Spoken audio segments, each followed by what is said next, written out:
नमस्कार दोस्तों।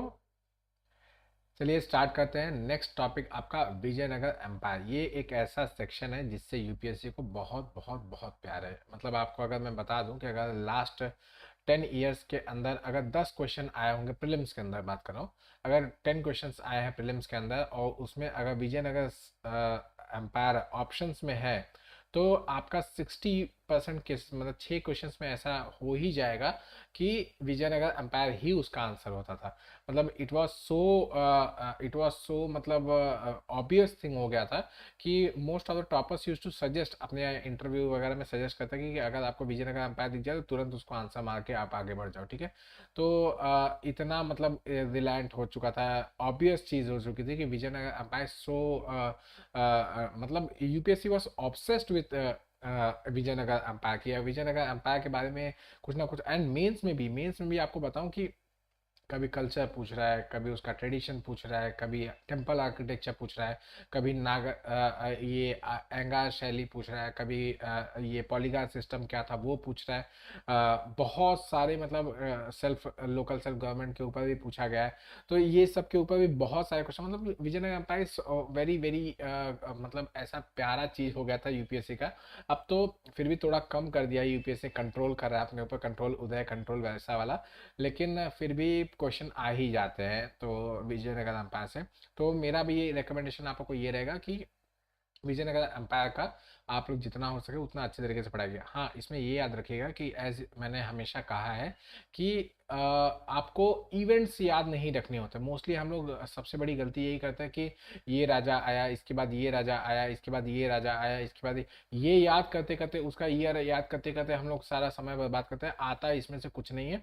मोस्टली आता है सोशो इकोनॉमिक, पॉलिटिकल और कल्चरल, टेक्नोलॉजिकल या फिर आपके आर्किटेक्चरल, ये सब जो एस्पेक्ट्स है इनके ऊपर क्वेश्चंस मोस्टली पूछता है। या कोई ऐसा सिस्टम जो उस समय डिवाइस किया होगा, जैसे उस समय लोकल सेल्फ गवर्नमेंट का अगर सिस्टम होगा तो वो हो सकता है। फिर इसके बाद टेम्पल आर्किटेक्चर, ये सब जो इंपॉर्टेंट इंपॉर्टेंट सेक्शंस होंगे ये सब मोस्टली लिए जाते थे। ठीक है, और यही सब आपके यूपीएससी के कोर सेक्शंस में आते हैं। इनफैक्ट यूपीएससी के प्रीलिम्स में भी और मेंस में भी इन सेक्शन से ज़्यादा क्वेश्चन होते हैं एज कम्पेयर टू ये जो ईयर्स याद करना, राजा कौन पहले आया था कौन बाद में आया, ये सब फालतू के क्वेश्चन, इनको आपको पढ़ने की कोई ज़रूरत नहीं है। आप सिर्फ आप बार बार अगर पढ़ोगे ना तो ऑटोमेटिकली आपको एक क्रोनोलॉजी पता चल जाएगा कि हाँ ये पहले आया था, ये बाद में आया था, ये नहीं। उसका ये हो सकता है आपको ईयर याद ना रहे, हो सकता है आपको याद हो अच्छी तरीके से, very well and good, very good I would say.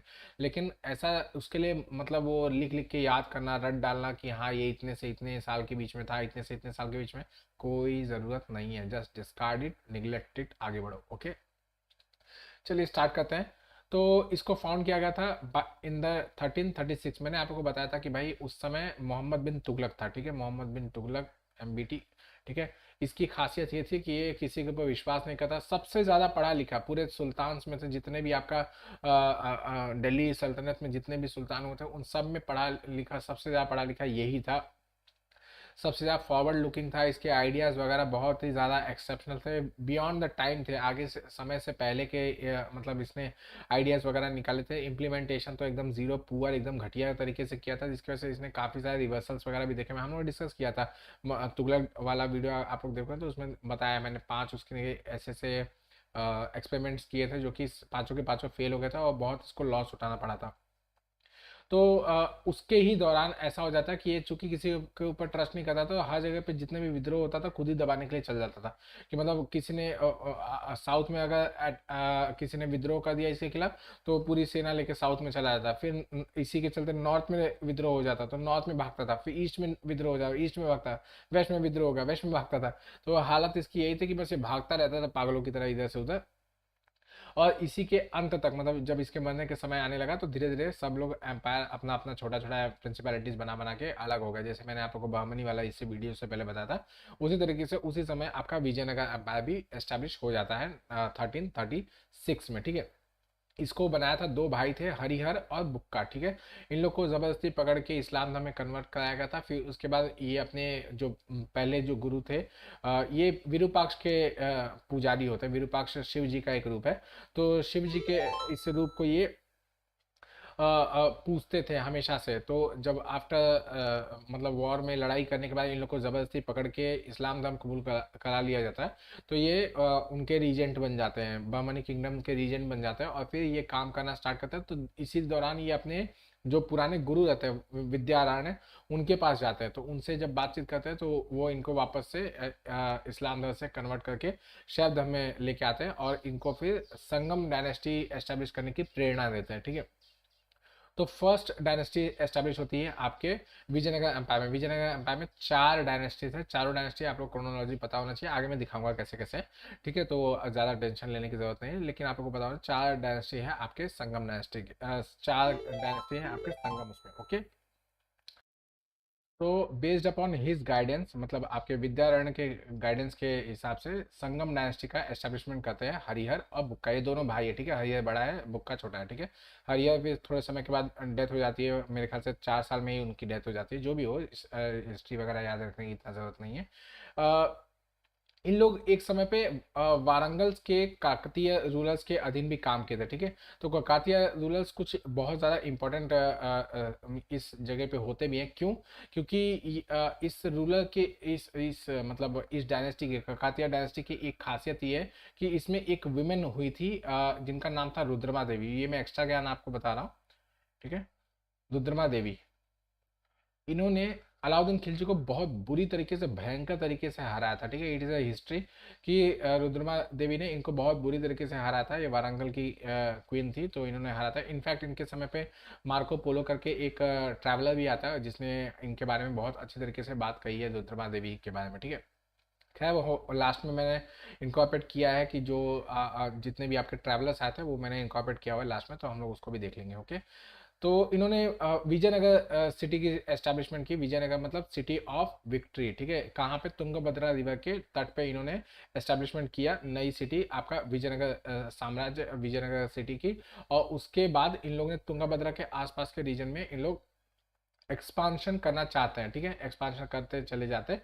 And जो मैंने बताया कि ये विरूपाक्ष के क्या बोलते हैं फॉलोअर्स थे, वैष्णविज्म को भी इन लोग प्रमोट करते हैं, वैष्णविज्म के में भी इन्फ्लुएंस में थे। और बाकी मैंने आप लोगों को बहमनी में बताया था, बहमनी वाले वीडियो में बताया था, इससे पहले वाले वीडियो में मैंने बताया था कि रायचूर दोआब के लेके इनके और बहमनी किंगडम के बीच में हमेशा लड़ाई चलता रहा है। विजयनगर और बहमनी किंगडम के बीच में हमेशा लड़ाई चलता है। ये वो दोआब का रीजन है जो कृष्णा और तुंगभद्रा के बीच में है, तो इसको कृष्णा तुंगभद्रा दोआब भी कहा जाता है, और रायचूर दोआब भी कहा जाता है। दोआब का मतलब क्या होता है?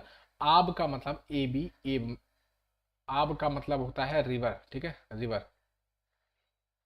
ये पर्शियन में होता है। पर्शियन मतलब फारसी लैंग्वेज जो बोला जाता है, पर्शियन लैंग्वेज के अंदर आप का मतलब होता है रिवर, और दो मतलब टू, ठीक है। तो दो आप के बीच वाला एरिया है, दैट इज वाई दो आप, ओके। नेक्स्ट,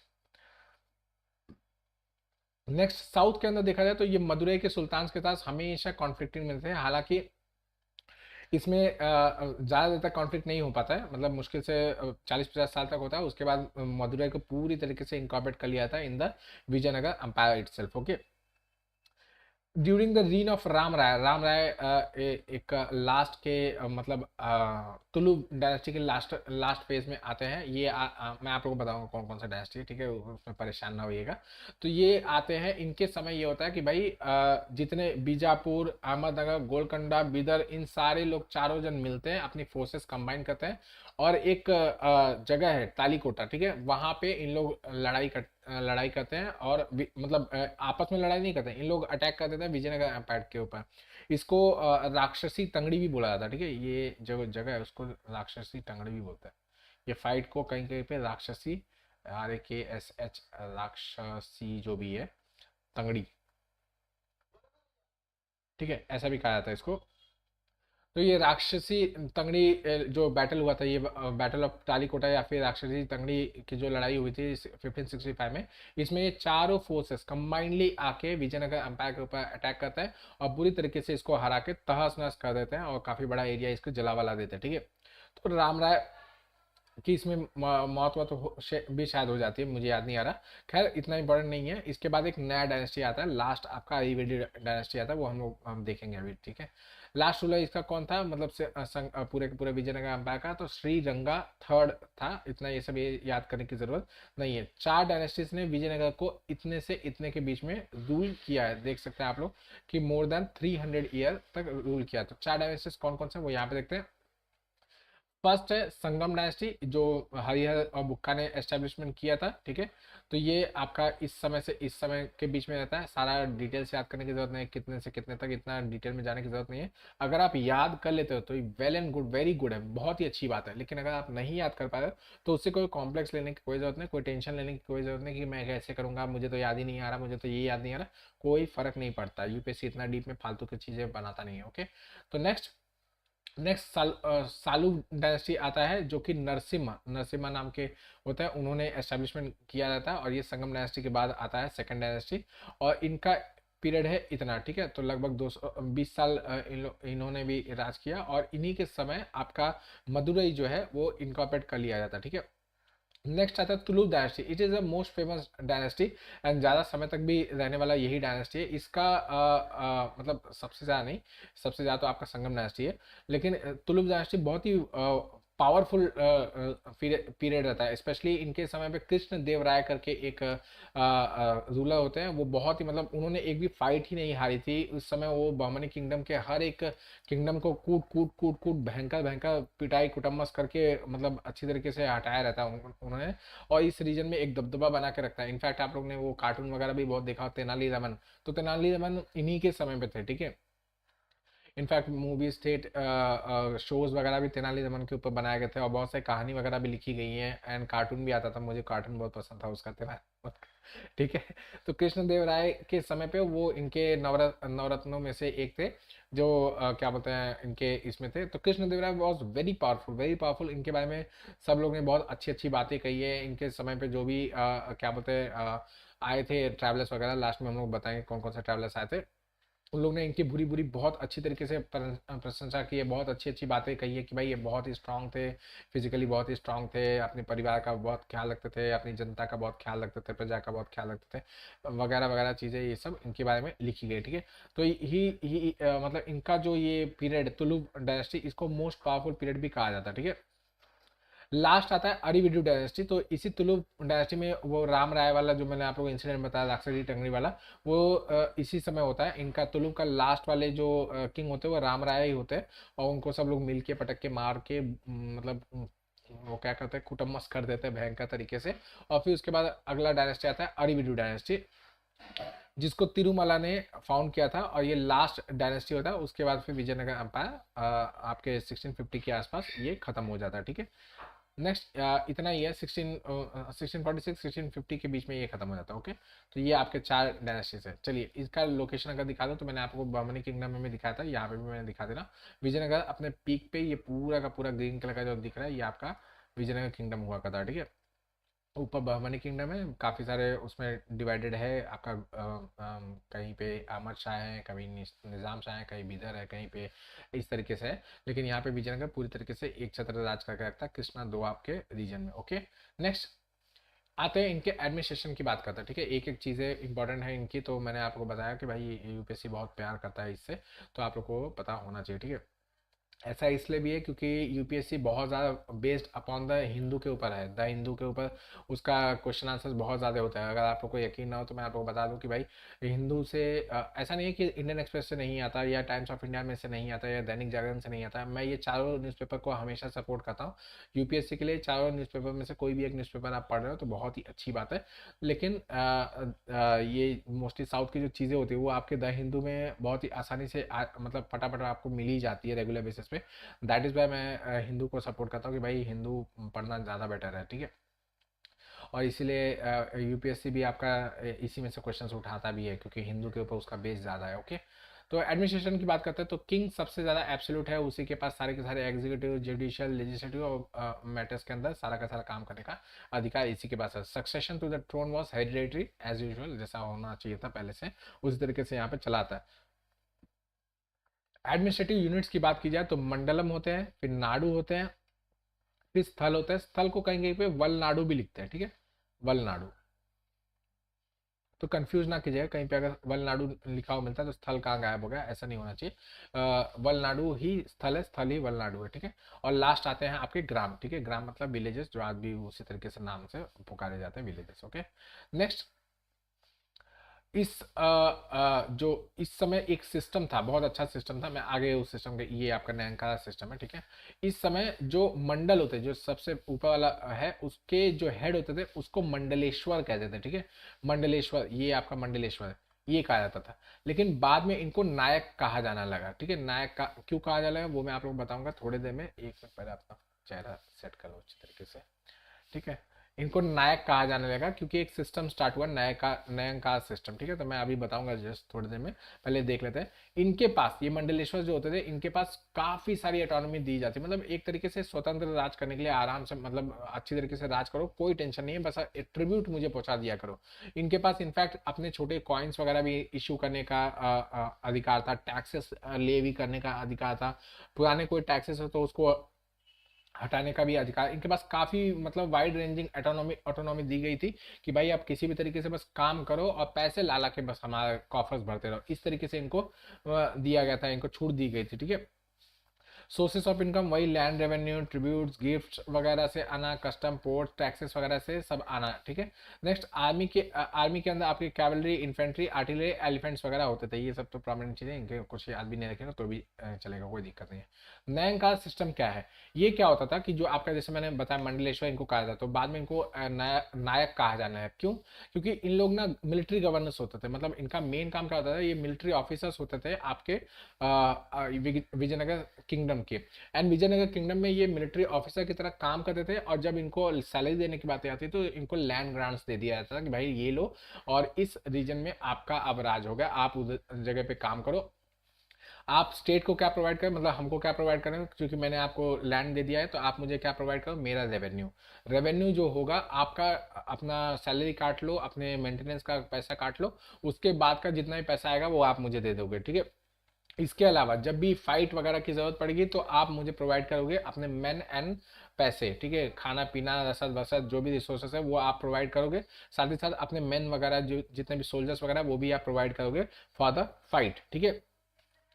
बाकी इसके अलावा आप कुछ भी करो, मुझे कोई फर्क ही नहीं पड़ता, आप पूरे के पूरे मतलब अपने एरिया को बेच खाओ, उसमें कुछ नहीं करो तो भी मुझे कोई फर्क नहीं पड़ता, बस मुझे मेरे इतनी चीज़ें से रिक्वायरमेंट हो जानी चाहिए और आपको मुझे देना पड़ेगा। तो इनको ये ऐसे जो मिलिट्री गवर्नर्स थे उनको नाम दिया गया नायक, ठीक है। इनको नाम दिया गया नायक, तो कहीं कहीं मंडलेश्वर, कहीं कहीं नायक, इस तरीके से यूज किया जाता है, ठीक है। दिस वॉज द नयनका सिस्टम, ठीक है। दिस वॉज द नयनका सिस्टम, जिसको कहीं कहीं पॉलीगास सिस्टम भी कहा जाता है, ठीक है। तो पॉलीगास भी यही होते थे, ठीक है। इनफैक्ट आपके मॉडर्न इंडिया में पॉलीगा विद्रोह भी होता है, ठीक है। तो Polygar system and Nayankara system are one and the same, okay. इनको जो लैंड ग्रांट दिया जाता था उसको कहा जाता था अमरम, ठीक है। इनको अमरम कहा जाता था। और मन्यम क्या होता था, टैक्स फ्री लैंड्स होते थे, टैक्स फ्री लैंड्स को मन्यम कहा जाता था, और जो इनको लैंड सर्विसेज के एवज में मिलता था उसको अमरम कहा जाता था, ठीक है। बाकी 12 फंक्शनरीज की एक बॉडी होती थी हर एक गांव में, आपके विलेज के सारे काम वाम को देखने के लिए। इनके अंदर 12 फंक्शनरीज होते हैं, बाड़े मोस्टली जो एल्डर लोग होते थे गांव के, उन्हीं लोग को इसमें बिठाया जाता था। वो पूरे के पूरे ग्राम का जो भी देख रेख है, काम कैसे चल रहा है, एडमिनिस्ट्रेशन कैसे चल रहा है, वो इन लोग देखने का काम करते हैं, ठीक है। नेक्स्ट, ये भी यूपीएससी ने पूछा हुआ कि सोशल मतलब विलेज लेवल पे कैसे काम करता था, तो दैट इज वाई इसको इनकॉर्पोरेट किया गया, ठीक है। सोशो इकोनॉमिक कंडीशंस की बात की जाए तो ये आपके शैवाइट भी थे और विरूपाक्ष के, मतलब शैवाइट थे और विरूपाक्ष इनके प्राइम देवता थे, लेकिन बाद में ये वैष्णवी भी हो जाते, मतलब विष्णु की भी पूजा करते, तो ऐसा नहीं है कि लड़ाई बड़ाई शुरू कर दिया, ठीक है। नेक्स्ट, इनका जो चीफ गोल्ड कॉइन था उसका नाम था वारा, या फिर इसको पकोड़ा भी कहा जाता, ठीक है। पर्था, पर्था या फिर पर्टा, ठीक है। ये वारा का हाफ होता था, ठीक है। जो आपका चीफ गोल्ड कॉइन है वारा, उसका हाफ होता था। और फानम 1/10 होता था पर्था का, ठीक है। तार या फिर तर आपका सिल्वर कॉइन होता था, और जित्तल कॉपर कॉइन होता था, ठीक है। इसके अलावा एक्सपोर्ट के लिए ये cotton, silk, spices, rice, salt, paper, sugar वगैरह एक्सपोर्ट करते थे।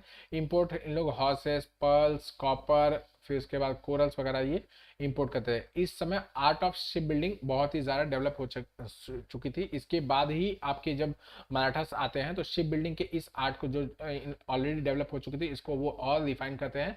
और उनकी मतलब मैंने बताया था शिवाजी महाराज वाले वीडियो में मैंने बताया था कि उन्होंने अपनी एक अच्छी नेवी बिल्ड करके रखी हुई थी, ठीक है। तो ये फायदा यहाँ से मिलता है। Okay, next, position of the women, ये बहुत इंपॉर्टेंट पॉइंट हो जाता है कि पोजीशन ऑफ द वुमेन क्या था उस समय। तो इस समय वुमेन जो थे बहुत ही हाई पोजीशन ऑक्यूपाई करते हैं, इनके पास अच्छा ज्ञान होता था। इन लोग आपके सोशल एक्टिविटीज़ में, आपके पॉलिटिकल एक्टिविटीज़ में, इकोनॉमिक एक्टिविटीज़ में, इनफैक्ट ये लड़ाई पर भी जाती थी, लड़ने वड़ने भी जाती थी, आपके मिलिट्री कमांड वगैरह भी करती थी। मतलब इनको बहुत एक रेस्पेक्टेबल पोजीशन दिया था। बहुत सारे लोग कवित्री होती थी, बहुत सारे पोएम्स लिखती थी, बहुत सारे लिटरेचर वर्क्स वगैरह जो है वो वुमेन्स लोग ने लिख के रखा हुआ है, ठीक है। तो बहुत ही अच्छा इनका पोजीशन था, कोई भी खराब पोजीशन नहीं था। ये देखिए नेक्स्ट पॉइंट में लिखा हुआ है, ये लड़ाई करने के लिए भी जाती थी। Womens went to the battle, लड़ाई करने के लिए भी जाते थे। और ये ऐसा एक ही एम्पायर है मेडिवल इंडिया के समय जिस समय स्टेट सर्विसेज के अंदर वुमेन्स को इनकॉर्पोरेट किया जाता था। क्योंकि मेडिवल टाइम्स में मोस्टली जो एम्पायर होते थे वो आपके मुस्लिम रूलर्स के होते थे। तो उन लोग वुमेन्स लोग को स्टेट सर्विसेज में इनकॉर्पोरेट नहीं करते थे, ठीक है। ड्यू टू मेनी रीजन, उन लोग का अपना खुद का रीजन होगा, लेकिन इंपॉर्टेंट ये है कि यहाँ पे मिडल इंडिया में सिर्फ एकमात्र ऐसा एम्पायर है जिसने पूरी तरीके से आपके वुमेन्स लोग को इनकॉर्पोरेट किया था। और काफ़ी सारे पद दे के रखे थे कि ये पद पे सिर्फ यही रहेंगी, वही रहेंगी, ठीक है। इस तरीके से यहाँ पे किया गया था। एक एग्जाम्पल मैंने कातिया रूलर का आपको बताया, रुद्रमा देवी जी का, ठीक है। नेक्स्ट, इस समय विडो मैरिज जैसी प्रथाओं को प्रमोट किया जाता है कि भाई आप जो वुमेन्स जो विडो हो जाती हैं तो उनको रीमैच करवा देना चाहिए, ना कि उनके साथ कोई बदसलूकी करना चाहिए, ठीक है। नेक्स्ट, कल्चरल कंट्रीब्यूशन की बात की जाए तो इस समय राय गोपुरम बनाने का काम स्टार्ट होता है। ये बहुत ही इंपॉर्टेंट फीचर है क्योंकि आज भी आप लोग देखेंगे तो इतने अच्छे अच्छे मतलब सुंदर सुंदर राय गोपुरम आपको देखने को मिल जाएंगे। ये कैसे होता है मैं दिखाता हूँ आपको, इनका फोटो दिखाता हूँ। ये देखिए, ये राय गोपुरम है, ठीक है। देखिए एक एक मतलब कितना नक्शेदारी के मतलब नक्काशी करके कितना सुंदर बना के रखा गया है। इतने समय से ये ऐसे कैसे चले आ रहे हैं, ये इतने बड़े होते थे ना इनका। अगर मैं आपको अगर एरियल व्यू दिखाऊं यहाँ पे, ये देखिए, ये देख रहे हैं आप कितना बड़ा है। ये मीनाक्षी टेम्पल है। मीनाक्षी टेम्पल के अंदर कहा जाता है कि 64 गोपुरम्स है, 64 गोपुरम्स है। मैं कभी गया नहीं हूँ लेकिन ऐसा कहा जाता है। तो आप लोग देख सकते हैं यहाँ पे 1 2 3 4 5 6 7 8 9 10 ऐसे छोटे मोटे बड़े छोटे मिला के 64 गोपुरम्स है। और ये एक एक गोपुरम देख रहे हैं कितने बड़े हैं। यहाँ के टॉलेस्ट बिल्डिंग्स भी इनसे छोटी हैं, ठीक है। तो आप समझ सकते हैं कितने बड़े बड़े होते होंगे, कितने हाई के होते होंगे, कितना इनका हाइट होता होगा। यहाँ पे अगर आप देखें तो ये देखिए फोर मतलब कि मतलब 4 फ्लोर्स की बिल्डिंग दिख रही है, उससे ये कितना बड़ा है, मतलब काफ़ी बड़ा है। तो आप समझ सकते हैं कितना हाई है। इन लोग इसको राय गोपुरम बोलते थे, मतलब काफ़ी बड़े बड़े बनाए जाते थे। एंड यही इनका एक स्पेशलिटी है कि मतलब इधर राय गोपुरम इतने बड़े बड़े बनाते चले जाओ, ये दिखाने के लिए कि हमारी पावर कितनी ज़्यादा है, ठीक है। ये दिखाने के लिए इन लोग राय गोपुरम बनाते थे। और ये आज भी उसी तरीके से इंटैक्ट, उतने ही सुंदर दिखते हैं, इनके कलर वगैरह आज भी डिमिनिश नहीं हुए। यस, इनके ऊपर मतलब मदद की जाती है, मतलब जो आपका एएसआई है वो इनकी देखरेख वगैरह भी करता है। बट इवन देन ये बहुत ही ज़्यादा सुंदर है, बहुत ही ज़्यादा सुंदर है। इनफैक्ट इनके जो ये सब नक्काशी है, ये कितने एक एक नक्काशी है, देखिए ये देखिए कितना मस्त है, कितना सुंदर है। ये देखिए इसमें जैसे आप एक एक, ये आपका मतलब ये शिव जी का एक टाइम है जब शिव जी किसका त्रिपुर का वध करते हैं, ठीक है। मतलब ही किल्स द त्रिपुरासुर, ठीक है। तो उस समय का ये बनाया गया है। ये यहाँ पे देखिए शिव पार्वती का विवाह हो रहा है, वो बनाया गया। कितना यूनिक दिख रहा है, कितना साफ सुथरा दिख रहा है। ये सोचिए ये इतने छोटे छोटे जो दिख रहे हैं ये आपके इंसान के साइज के है एक्चुअली में, ठीक है। इतने बड़े बनाया ये एक्चुअली में इस इतने इतने बड़े बड़े सुंदर सुंदर बनाया गया। तो आप इमेजिन कर सकते हैं कितना इसके ऊपर मेहनत लगाओ, कितना काम किया गया। खैर उसमें जाऊंगा नहीं, ये सब चीज़ें मुझे बहुत फैसिनेट करती है, तो खैर उसमें नहीं जाऊंगा, आगे बढ़ते हैं। एक एक पिलर्स को कार्व किया गया है, अलग अलग डिस्टिंग फीचर। इनफैक्ट आपको ये बता दूं, ये विट्ठल स्वामी टेम्पल को इसको म्यूजिकल पिलर्स वाला मंदिर कहा जाता है। आप इसके किसी भी पिलर को अगर आप स्ट्राइक करोगे मतलब मतलब हाथ से थपथपाओगे तो इसमें म्यूजिकल साउंड्स आते हैं। आपने यूट्यूब पे सर्च कीजिएगा, आपको मिल जाएगा। विट्ठल स्वामी मंदिर है, उसके म्यूजिकल नोट से बना हुआ पूरा का पूरा जो पिलर्स हैं उनमें से अलग अलग साउंड्स निकलता है, म्यूजिक्स निकलता है, ठीक है। नेक्स्ट, ये हजार स्वामी टेम्पल है, स्टोन चैरिटी हम्पी है। ये सब बहुत ही बहुत ही बहुत ही सुंदर है, ठीक है। नेक्स्ट, ये सब मंदिर के नाम है। इसके अलावा लैंग्वेजेस का बहुत ज़्यादा कल्चरल इम्पैक्ट पड़ा। क्यों? क्योंकि इस समय संस्कृत, तेलुगु, कन्नड़, तमिल, इन सब को प्रमोट किया गया। इनफैक्ट तुलु भी प्रमोट किया गया था, जो तेलुगु से अलग होता है। ये आप लोगों को पता नहीं होगा तो बता दूं कि तेलुगु तेलुगु और तुलु अलग अलग है। ये सारे के सारे जो रीजनल लैंग्वेजेस थे, इन लोगों को एक अलग ही पहचान मिली, इन लोगों को कुछ नया मिला, इन लोगों ने कुछ अच्छा किया, ठीक है। इन जितने पिलर्स है उनमें हॉर्स बहुत ही प्रोमिनेंट होता है। क्यों? क्योंकि हॉर्सेस हमारे यहाँ पे पाए नहीं जाते थे ना, तो हम लोग हॉर्सेस इंपोर्ट करते, तो उनको बहुत ही प्राइस पोजीशन माना जाता है। यहाँ पे आप देखिए, ये देखिए हॉर्स दिख रहा है। ऐसे छोटे छोटे आप लोगों को कहीं ना कहीं हॉर्सेस वगैरह दिख जाएंगे। यहाँ पे भी आप देखेंगे तो ये देखिए हॉर्स दिख रहा है, ठीक है। ये सब बहुत ही ज़्यादा प्राइस माने जाते थे, ठीक है। नेक्स्ट लास्ट आते हैं नेम ट्रैवलर्स के मतलब नाम, और वो किसके समय आए थे वो आप लोगों को पता होना चाहिए, क्योंकि ये यूपीएससी कभी कभार पूछ चुका है पहले भी, और आगे पूछे या ना पूछे उससे कोई फर्क नहीं पड़ता, लेकिन आप लोग ये इतना बस याद रखिए, ठीक है। तो ट्रैवलर्स, फर्स्ट आपका इब्न बतूता, ये मोरक्को का ट्रैवलर था जो हरिहर के समय पे आया था, ठीक है। विजयनगर रूलर हरिहर के समय पे आया था। निकोलो कॉन्टी, ये इटली का ट्रैवलर था जो देवराय सेकंड के समय पे आया था। इसी के समय पे अब्दुल रजाक आता है जो पर्शिया का ट्रैवलर होता है और देवराय सेकंड के समय पे आता है। नेक्स्ट है विरूपाक्ष राय के समय अतासिन निकितिन आता है, ठीक है। निकितिन आता है, रशिया का ये ट्रैवलर है जो कि विरूपाक्ष राय के समय आता है।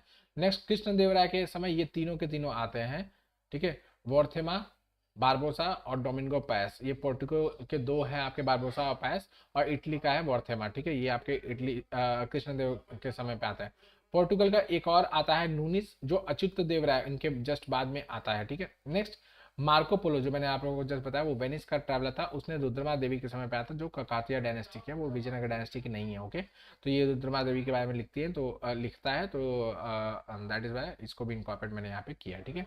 चलिए इतना तो बहुत हुआ, इतना आप लोग का विजयनगर अंपायर के लिए बहुत ज़्यादा हो गया। और भी आप लोग को मैं कहूँगा कि एनसीईआरटीज वगैरह में देखिए, और भी चीज़ें निकालिए, पढ़िए। अगर पीछे से कोई डिस्टर्बेंस वगैरह आ रही है तो उसके लिए सॉरी। एंड कोशिश कीजिए कि जितना भी आपका एनसीईआरटी में जितना विजन अगर दिया हुआ है उतना तो आप लोग एटलीस्ट कंप्लीट कर दिया करिए, ठीक है। चलिए इसी के साथ वाइंड अप करता हूँ, मिलता हूँ आप लोग से नेक्स्ट वीडियो में। तब तक ऐसे पढ़ते हैं, थैंक यू वेरी मच, चलिए।